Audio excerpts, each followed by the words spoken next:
Today we discuss about methods of integration. There are three methods of integration. First is integration by substitution, second is integration by parts, and third is integration by partial fraction. आपण ह्या तीन method ज्या आहेत त्या बघणार आहोत. आपण first point जो बघतो फर्स्ट पॉईंट मध्ये आपण सिंपल ट्रिग्नोमेट्रिक फंक्शन किंवा सिंपल पॉलिनॉमियल वापरून इंटिग्रेशन अप्लाय केलं. पण जर तेच ट्रिग्नोमेट्रिक फंक्शन जर वेगळ्या टाइप मध्ये असेल, फॉर एक्झाम्पल जर ट्रिग्नोमेट्रिक फंक्शन या फॉर्म असेल cos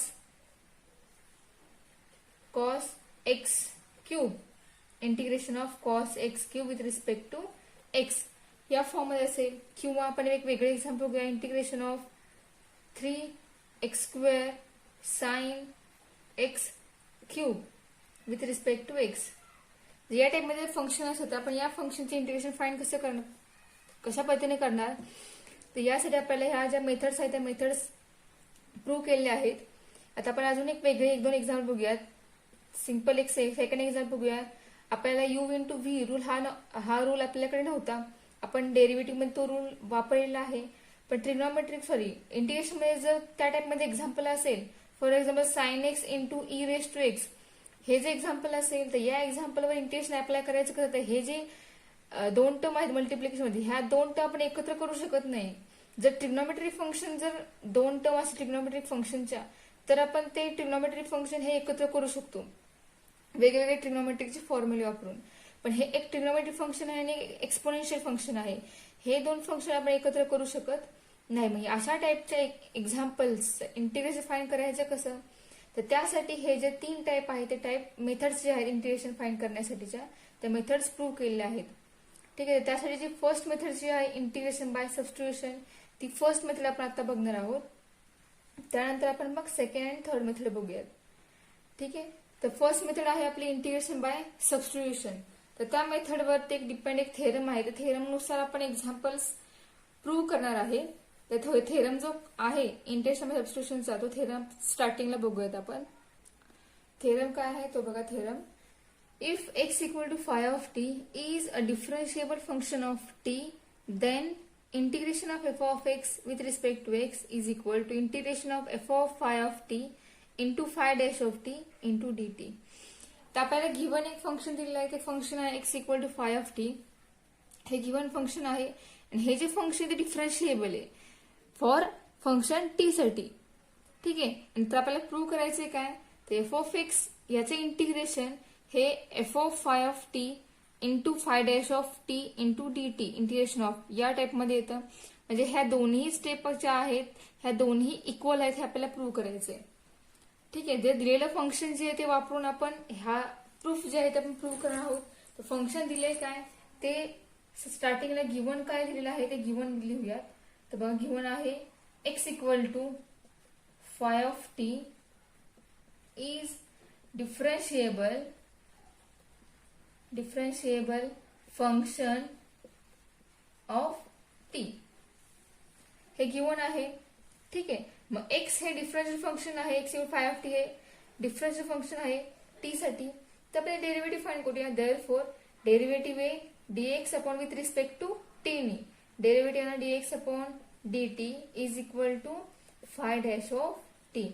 ही आली या फंक्शनची डेरिव्हेटिव्ह. ठीक आहे. आता आपण कन्सिडर करूया, let integration of F of x dx is g of x. Start कशी केली आपण, गिव्हन फंक्शन जे दिलेलं आहे ते गिव्हन फंक्शन घेतलं. गिव्हन फंक्शन डिफरन्शिएबल आहे विथ रिस्पेक्ट टू टी. तर आपण त्याच नुसार आपण त्या गिव्हन फंक्शन डिफरन्शिएट केलं. आपल्याला मिळालं काय, या X derivative dx upon dt आपल्याला मिळाला फाय डॅश ऑफ टी. आणि त्यानंतर आपण कन्सिडर काय करतोय, तर एफ ऑफ एक्स चे इंटिग्रेशन हे जी ऑफ एक्स आहे हे आपण कन्सिडर करतोय. ठीक आहे. याच्यावरून आपण एक आता आपल्याला डेफिनेशन माहिती इंटिग्रेशनची, आपण डेरिव्हेटिव्ह इंटिग्रेशन ही काय आहे, तर डेरिव्हेटिव्हची इन्व्हर्स प्रोसेस आहे. ठीक आहे. म्हणजे एफ ऑफ एक्स चे इंटिग्रेशन हे जी ऑफ एक्स आहे, म्हणजेच जी ऑफ एक्स ची डेरिव्हेटिव्ह ही काय येणार, आपल्याला मिळेल एफ ऑफ एक्स. ठीक आहे. हे आपण कशावरून लिहिलं, तर बाय डेफिनेशन ऑफ इंटिग्रेशन. त्यानुसार आपण काय लिहिलं, तर एफ ऑफ एक्स इंटिग्रेशन हे जी ऑफ एक्स आहे, तर जी ऑफ एक्सचं डेरिव्हेटिव्ह हे काय असणार आहे, ते एफ ऑफ एक्स एवढी असणार आहे. ठीक आहे. आता आपण नेक्स्ट स्टेप काय करणार आहोत, तर आपण या जी ऑफ एक्सला विथ रिस्पेक्ट टू टी ने डिफरन्शिएट करणार आहोत. विथ रिस्पेक्ट टू टी ने कोणत्या फंक्शनला, जी ऑफ एक्सला. ठीक आहे. आता हे जे डेरिव्हेटिव्ह जी येईल ती कशानुसार येणार आहे, तर बाय चेन रूल. या चेन रूल नुसार आपण त्याचे डेरिव्हेटिव्ह फाइंड करणार आहोत. ठीक आहे. मग चेन रूल आपल्याला माहिती आहे काय येतो, आपण डेरिव्हेटिव्ह चॅप्टर मध्ये चेन रूल बघितलेला आहे. तर आपण विथ रिस्पेक्ट टू टी ने जी ऑफ एक्स डिफरन्शिएट करतोय, म्हणजेच डेरिव्हेटिव्ह येईल त्याची. आपलं फंक्शन जी हे एक्स या व्हेरिएबल मध्ये आहे, पण आपण डिफरन्शिएट करतोय विथ रिस्पेक्ट टू टी ने. त्यामुळे G of X derivative will D upon D x of G of x into या एक्स डेरिव्हेटिव्ह येणार D x upon D T. ठीक आहे. आता derivative of G of x with respect to X D upon D x of G of X हे आपण find out केलेलं आहे. आपल्याला त्याची व्हॅल्यू काय आहे, ते एफ ऑफ एक्स आहे. मग ह्या फंक्शन आहे म्हणजे याची डेरिव्हेटिव्ह जी आहे ती आपण या ठिकाणी यूज करूया. ती आहे आपली एफ ऑफ एक्स, बरोबर. D x upon D T तो आपण स्टार्टिंगलाच फाइंड केलेला आहे गिवन फंक्शन वरून. तो काय मिळाला आपल्याला, फाय डॅश ऑफ टी मिळालेला आहे. मग तो फक्त आपण पुट करूयात. म्हणजे d x upon D t आला फाय डॅश ऑफ टी आणि derivative of G of x आपल्याला मिळाला एफ ऑफ एक्स. ठीक आहे. आता आपला एक्स म्हणजेच काय, आपला five of T given function दिलेलं आहे ते आहे, ते फक्त आपण पुट करूयात. म्हणजे आपल्याला काय मिळेल, F of phi of T into phi dash of T मिळालं. तर हे जे आपल्याला आन्सर मिळाले, हे आन्सर काय मिळालेलं आहे, तर आपल्याला जी ऑफ एक्स ची डेरिव्हेटिव्ह मिळाली आहे विथ रिस्पेक्ट टू टी ने, बरोबर. आता आपण नेक्स्ट स्टेप काय करूयात, इंटिग्रेशनच्या डेफिनेशन नुसार याची डेरिव्हेटिव्ह ही मिळाली आहे आपल्याला. म्हणजे याचा अर्थ याचे इंटिग्रेशन काय मिळेल, तर जी ऑफ एक्स हे मिळेल. तर बघा आपण इंटिग्रेशन डेफिनेशन नुसार लिहूयात. So by definition of integration, by definition of integration we get g of x is equal to integration of f of phi of t into phi dash of t with respect to t. कारण आपण g of x ला with respect to t ने differentiate केलं होतं. with respect to t ने derivative आली ही, याचा अर्थ g of x जे याचे integration with respect to t ने g of x एवढे येणार आहे. ठीक आहे.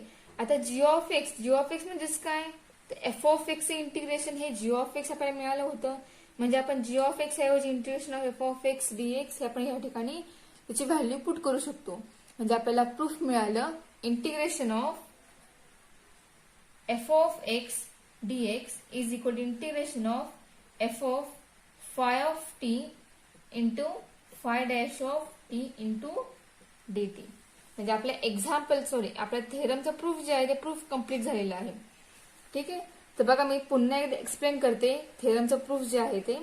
हा थेरम जो आहे तो बोर्डामध्ये विचारलेला आहे, तर तुम्हाला पुन्हा एकदा मी या थेरमचा प्रूफ हे समजून सांगते. बघा समजते का. तर थेरम आपला काय आहे, if X equal to phi of T is differentiable function of T, then integration of F of x D X equal to integration of F of phi of T into phi dash of T into D T. हे आपलं theorem statement होतं. तर proof मध्ये काय केलं आपण, जे given statement आहे ते आपण या ठिकाणी मेन्शन केलं. Given statement is X equal to phi of T is differentiable function of T. ठीक आहे. म्हणजे गिव्हन आहे ते गिव्हन नुसार आपण या गिव्हन फंक्शन डिफरन्शिएट केलं. डेरिव्हेटिव्ह मिळालं d x upon D t equal to phi dash of T. ठीक आहे. तर त्यानंतर आपण काय केलं, आपण तर एक वेगळं फंक्शन कन्सिडर केलं. म्हणजे आपण एफ ऑफ एक्स याचं इंटिग्रेशन हे जी ऑफ एक्स आहे आपण कन्सिडर केलं. ठीक आहे. आता एफ ऑफ एक्स इंटिग्रेशन हे जी ऑफ एक्स आहे, म्हणजेच डेफिनेशन इंटिग्रेशनच्या डेफिनेशन नुसार काय येणार, तर जी ऑफ एक्सची डेरिव्हेटिव्ह ही काय मिळेल आपल्याला, एफ ऑफ एक्स मिळेल. मग त्यानुसार आपण या कन्सिडर केलेल्या स्टेपनुसार त्याची उलटी प्रोसेस परत त्या ठिकाणी मेन्शन केली. ठीक आहे. त्यानंतर आपण काय केलं, तर जी ऑफ एक्स याच्यावर डेरिव्हेटिव्ह अप्लाय केली विथ रिस्पेक्ट टू टी ने, आणि चेन रूल नुसार आपण डेरिव्हेटिव्ह फाइंड केली. तर डेरिव्हेटिव्ह काय आली, तर d upon D x of G of x into d x upon D T. ठीक आहे. आता derivative g of x with respect to x ने आपल्याला मिळाली आहे ती काय आहे, एफ ऑफ एक्स आहे. ती फक्त आपण या ठिकाणी पुट केली. आणि त्यानंतर आपण dx अपॉन dt तो स्टार्टिंगच फाइंड केला होता, तो आपण त्या ठिकाणी यूज केला फाय डॅश ऑफ टी. ठीक आहे. आता एफ ऑफ एक्स आहे, तर एक्स म्हणजे आपलं original function, five of T आहे. म्हणजे आपण फक्त एक्स बद्दल काय केली, ती जी व्हॅल्यू आहे ती फक्त व्हॅल्यू या ठिकाणी सबस्टिट्यूट केली into phi dash of T. ठीक आहे. म्हणजे आपल्याला मिळालं काय, तर जी ऑफ एक्सची derivative with respect to T नी आपल्याला F of phi of T into phi dash of T एवढी मिळाली. तर आपण डेफिनेशन इंटिग्रेशनच्या डेफिनेशननुसार काय लिहिलं, तर डेरिव्हेटिव्ह ही एवढी आहे, याचा अर्थ F of phi of T into phi dash of T याचं इंटिग्रेशन हे जी ऑफ एक्स असणार आहे. फक्त रिव्हर्स प्रोसेस या इन्व्हर्स प्रोसेस नुसार आपण फक्त मेन्शन केलं की F of phi of T into phi dash of T याचं integration with respect to T नी जी ऑफ एक्स हे असणार आहे. तर जी ऑफ एक्स म्हणजेच काय, तर आपण स्टार्टिंगला ठिकाणी मेन्शन केलं होतं, एफ ऑफ एक्सचं इंटिग्रेशन हे जी ऑफ एक्स आहे. फक्त आपण जी ऑफ एक्स बद्दल integration of F of x he value फक्त पुट केली आणि त्यानंतर आपल्याला आपल्या थेरमचं काय मिळालं, प्रूफ मिळालेलं आहे. आपण एक सिंपल एक्झाम्पल बघूयात. थेरम आपण प्रूव्ह केला आता, थेरमनुसार आपण एक्झाम्पल हे प्रूव्ह करणार, सॉल्व्ह करणार आहोत. तर या एक्झाम्पलमध्ये log x bracket raise to N upon X आहे. आता या एक्झाम्पलचं आपण डायरेक्ट इंटिग्रेशन फाइंड करू शकणार नाहीये, तर ते फाइंड करायचं कसं ते बघा.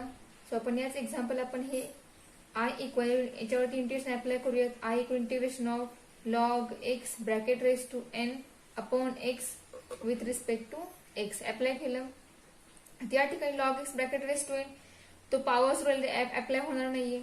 तर आपण अशा एक्झाम्पलमध्ये या एक्झाम्पल मधल्या टर्म्स बद्दल, कोणत्या टर्म्स बद्दल आपण थर्ड व्हेरिएबल टी हे वापरणार आहोत ते आपण स्टार्टिंगला ठरवायचं. आणि ज्या व्हेरिएबल आपण टी हे थर्ड व्हेरिएबल वापरतोय त्यानुसार आपलं पूर्ण एक्झाम्पल हे त्या थर्ड व्हेरिएबल टी त्या फॉर्म मध्ये गेलं पाहिजे. आता या ठिकाणी बघा हे एक्झाम्पल आपण सॉल्व्ह करूया. तर आपण या ठिकाणी लॉग एक्स या टर्म बद्दल टी मानूयात. तर टी मानल्यानंतर या ज्याला टी मानतोय आपण त्या पूर्ण दोन्ही टर्मला काय करायचं, डिफरन्शिएट करायचं. कशाने, विथ रिस्पेक्ट टू एक्स ने, कारण आपलं लॉग हे एक्स मधलं फंक्शन आहे, आपले इंटिग्रेशन हे सुद्धा एक्स या व्हेरिएबल मध्ये आहे. आपण त्यामधल्या एका टर्मला थर्ड व्हेरिएबल टी हे वेगळं लेटर एक मानतोय, त्यामुळे त्या आणि जे मानतोय ते टर्म कसे असं डिफरन्शिएबल असणार आहे विथ रिस्पेक्ट टू एक्स नुसार. तेव्हा आपण त्या दिलेल्या जे मानतोय आपण त्या टर्मला काय करणार, डिफरन्शिएट करणार विथ रिस्पेक्ट टू एक्स ने. डेरिव्हेटिव्ह काय लॉग एक्सची, तर derivative of log x is 1 upon x is equal to derivative of T is dt upon dx. ठीक आहे. आपल्याला व्हॅल्यू घ्यायची हवी, तर आपला लॉग एक्स हा टी मध्ये गेला, आपला जो एक्स आहे 1 अपॉन एक्स तो सुद्धा टी मध्ये गेला पाहिजे, आणि dx हा सुद्धा आपला dt या थर्ड व्हेरिएबल मध्ये गेला पाहिजे. तर 1 upon x equal dt upon dx येईल, म्हणजेच 1 अपॉन एक्स इंटू dx हा मिळेल आपल्याला dt. म्हणजे लॉग एक्स हा टी झाला, 1 अपॉन एक्स इंटू dx ही पूर्ण टर्म ही dt झाली. म्हणजे आपले हे पूर्ण एक्झाम्पल जे आहे ते एक्झाम्पल हे टी मध्ये गेलेलं आहे. तो पुट करूया. So I equal to integration of T, log X T आहे, log X raise to N आहे, म्हणजे या ठिकाणी टी रेस टू एन येईल, इंटू 1 अपॉन एक्स डीएक्स याबद्दल आपल्याला व्हॅल्यू मिळाली dt इंटू dt. म्हणजेच हे इंटिग्रेशन झालं integrate t raise to n with respect to t. ठीक आहे.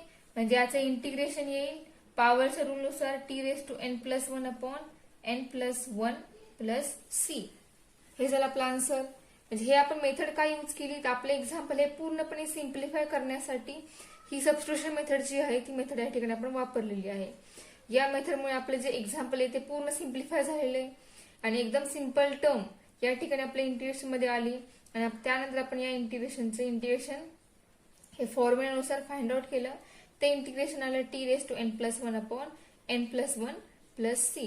आता ज्या वेळेला इंटिग्रेशन फाइंड होतं त्यावेळेला जो टी आहे तो टी आपण ज्याला मानलेलं आहे, ज्याबद्दल आपण टी मानतोय ते ओरिजिनल फंक्शन जे ओरिजिनल टर्म, ती टर्म पुन्हा आपल्या आन्सर मध्ये सबस्टिट्यूट करायची. म्हणजे आपला आन्सर असणार, ओरिजिनल आपला आन्सर असणार log x bracket raise to n plus 1 upon n plus 1 plus C.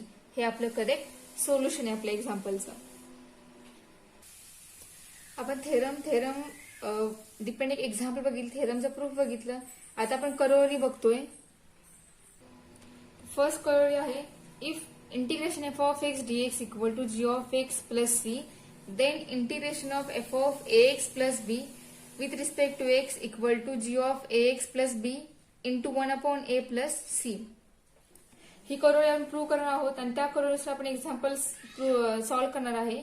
तर आपल्या ज्या ठराविक करोळी आपण त्या करोळी प्रूव्ह करून त्याच करोळी आपण फॉर्म्युला म्हणून यूज करणार आणि त्यानंतर आपली एक्झाम्पल सॉल्व्ह करणार आहोत. तर ते आपण या करोळीचं प्रूफ बघूयात काय आहे ते. सो प्रूफ बघा. So let I equal to, आपल्याला हे प्रूव्ह करायचंय आणि हे गिव्हन आहे. ठीक आहे. मग जे प्रूव्ह करते प्रूव्ह मध्ये जी एक लेफ्ट हँड साइड जी आहे ती लेफ्ट हँड साइड घेऊया, त्याला आपण आय हे कन्सिडर करूया notation. So I equal to integration of F of A x plus B with respect to x. So यामध्ये जी टर्म आहे f of A x plus b बद्दल आपण एक टी हे व्हेरिएबल पुट करतोय. तर बघा आपल्याला मिळतंय काय, put a x plus b is equal to t. आपण ए एक्स प्लस बी बद्दल टी पुट केलंय. तर टी पुट केल्यानंतर आपण काय करतो, डिफरन्शिएट करतो. त्यानुसार आपण या स्टेपला डिफरन्शिएट करणार. So differentiate with respect to x. ठीक आहे. सो डेरिव्हेटिव्ह काय येणार, derivative of A x plus b is a plus 0 is equal to derivative of t dt upon dx. ठीक आहे. द dx हा आता a प्लस 0 आहे म्हणजे आपल्याला आन्सर मिळाले या ठिकाणी. तर a is equal to dt upon dx. dx डिटेल डिवाइड आहे तो आपण लेफ्ट हँड साइडला घेऊयात. काय होईल, मल्टिप्लाय होईल. So a into dx is equal to dt. ही मी टर्म मिळाली आपल्याला. आता या टर्म मध्ये काय मिळालं आपल्याला, तर a into dx equal dt. आपल्याला dx ची फक्त व्हॅल्यू हवी. बघा या टर्म मध्ये आपण ए एक्स प्लस बी याबद्दल टी मानतोय. ह्या टी मांडल्यानंतर आपल्याला डीएक्स ची व्हॅल्यू फाइंड आउट करायची. सो डीएक्स फाइंड करण्यासाठी आपण डिफरन्शिएट केलं. डिफरन्शिएट करून आपल्याला काय मिळालं, a in dx equal to d t मिळाला. तर यानुसार आपल्याला डीएक्स काय मिळेल, तर 1/a इंटू डी टी हा मिळेल. म्हणजे आपल्या या टर्म मध्ये प्रत्येक टर्म बद्दल आपल्याला व्हॅल्यू मिळाली. म्हणजे आपलं जे एक्झाम्पल आहे ते टी या व्हेरिएबल मध्ये कन्व्हर्ट झालेलं आहे. सो आता आपण त्या टर्म्स याच्यामध्ये पुट करूया. सो आपल्याला आय मिळेल. So I equal to integration of F of T into dx म्हणजेच 1/a इंटू डी टी. ठीक आहे. आपण पुट केला सगळ्या टर्म. तर 1/a जो आहे तो कॉन्स्टंट आहे म्हणजेच तो इंटिग्रेशनच्या बाहेर निघेल. म्हणजे या ठिकाणी मिळेल 1/a into integration of F of T into D T. ठीक आहे. आता आपली करोळीमध्ये जी गिव्हन टर्म आहे ती गिव्हन टर्म काय आहे ते बघा. आता आपल्याला गिव्हन दिले काय, ते एफ ऑफ एक्स इंटिग्रेशन हे जी ऑफ एक्स आहे. म्हणजे या ठिकाणी f of T D T अशी टर्म मिळाली आहे. तर टी ऐवजी जर एक्स असेल तर काय होईल, या ठिकाणी फक्त एक्स बदलेल आणि त्या ठिकाणी टी हे व्हेरिएबल येईल. म्हणजेच या गिव्हन टर्म्स आपल्याला काय मिळेल या ठिकाणी, तर 1/a into integration of F of x d with respect to x is g of x. Therefore integration of F of t with respect to t is g of t plus integrating constant c. फक्त या ठिकाणी variable वेगळं आहे. बाकी integration हे g of x आहे f of x. त्यामुळे आपण या ठिकाणी फक्त व्हेरिएबल बदलून तेच इंटिग्रेशन या ठिकाणी आपल्या सोल्युशन मध्ये वापरणार आहोत. म्हणजे आपल्याला काय मिळालं answer, 1/a into g of t plus c. आता आपण टी हे कोणाबद्दल यूज केलं होतं नोटेशन, तर ए एक्स प्लस बी या टर्म बद्दल टी यूज केला होता. सो आपण परत तोच टी जी व्हॅल्यू जी आहे ती पुटअप करूया. So 1/a into g of A x plus b plus c I equal to 1/a into g of A x plus b plus c. हेच आपल्याला सोल्युशन हवं होतं. आता आय म्हणजे आपला कशाबद्दल आपण आय यूज केलं नोटेशन, तर integration of F of A x plus B with respect to x याच्याबद्दल आपण आय यूज केला होता. तोच आपण परत पुट करूया. तर आपल्याला काय मिळेल बघा, integration of F of A x plus B with respect to x equal to 1/a into g of A x plus b plus c. म्हणजे आपल्याला या करोळीचं प्रूफ हे मिळालेलं आहे. आपली करोळी ही कम्प्लीट झालेली आहे. सेकंड करोळी बघा काय आहे ते, integration of F of x raised to n into f dash of x dx is equal to f of x raised to n plus 1 upon n plus 1 plus c, n not equal to -1. n हा -1 नाहीये, बाकी तो काहीही असेल. ठीक आहे. तर या ठिकाणी बघा, जो आपला आय आहे तो याला आपण ह्या टर्मला आपण आय कन्सिडर करूया. आपल्याला याचा आन्सर हे एवढा आहे, आपल्याला प्रूव्ह करायचंय. सो प्रूफ फाइंड आउट करूया. तो प्रूफ बघा, तर let I equal to integration of F of x bracket raise to n into f dash of x into dx. ठीक आहे. आपण या टर्मला आय कन्सिडर केलं. तर या ठिकाणी आपण कशाबद्दल टी मानायचं हे आपण बघूयात. या ठिकाणी f of x raise to N आहे, बरोबर. आणि आपण ज्याला टी मानतो त्या टर्मची परत आपण डेरिव्हेटिव्ह फाइंड आउट करतो. म्हणजे आपण या ठिकाणी एफ ऑफ एक्स याच्याबद्दल टी माने म्हणजे आपल्याला एफ डॅश ऑफ एक्स मिळेल. ठीक आहे. म्हणजे आपण एफ ऑफ एक्स बद्दल टी पुट करूयात. सो याला आपण डिफरन्शिएट केल्यानंतर differentiate with respect to x, derivative काय येईल, derivative f of x is f dash of x is equal derivative of t is dt upon dx. So we get f dash of x into dx is equal to dt. म्हणजे आपल्याला f dash of x dx बद्दल derivative मिळाली, याचा answer मिळालं dt. म्हणजे बघा f of x बद्दल आपण t यूज केला आणि त्या यूज केल्यानंतर आपल्याला f dash of x dx या पूर्ण टर्मची व्हॅल्यू मिळाली dt, बरोबर. आता आपण हे पुटअप करूया. म्हणजे आपला आय काय होईल बघा, therefore I equal to integration of t raise to n into ही पूर्ण टर्म ही dt झालेली आहे, त्यामुळे या ठिकाणी फक्त dt येणार. So integration is by using power rule. Integration काय येईल, तर t raise to n plus one upon n plus one plus integrating constant c. आता आपण टी ज्याला मांडलं होतं ते पुन्हा पुटअप करूयात. So I become f of x whole bracket raise to n plus one upon n plus one plus c. बघा, पहिला आपल्याला जे विचारलं होते आपल्याला प्रूफ मिळालेलं आहे या करोलीचं.